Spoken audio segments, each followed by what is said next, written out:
you're experiencing account sync issues in Elden Ring, follow these steps to troubleshoot and resolve the problem. This guide will help you ensure your game data is properly synced across platforms. Step 1. Check server status. Visit the official Elden Ring website or social media channels to check if there are any ongoing server issues. Sometimes server maintenance or outages can cause sync problems.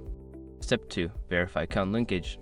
Ensure that your gaming accounts such as PlayStation Network, Xbox Live, or Steam are properly linked to your Elden Ring account. Go to the settings menu in the game and confirm that your accounts are connected. Step 3. Restart the game. Close Elden Ring completely and restart it. This can refresh your connection to the servers and may resolve temporary sync issues. Step 4. Update the game. Make sure that you have the latest version of Elden Ring installed. Check for updates on your gaming platform and install any available patches, as these can fix bugs related to account syncing. Step 5. Contact support. If the issue persists after following the previous steps, reach out to the Elden Ring support team.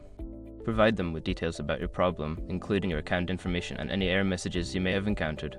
By following these steps, you should be able to resolve any account sync issues in Elden Ring. If problems continue, staying in touch with support will help ensure timely resolution.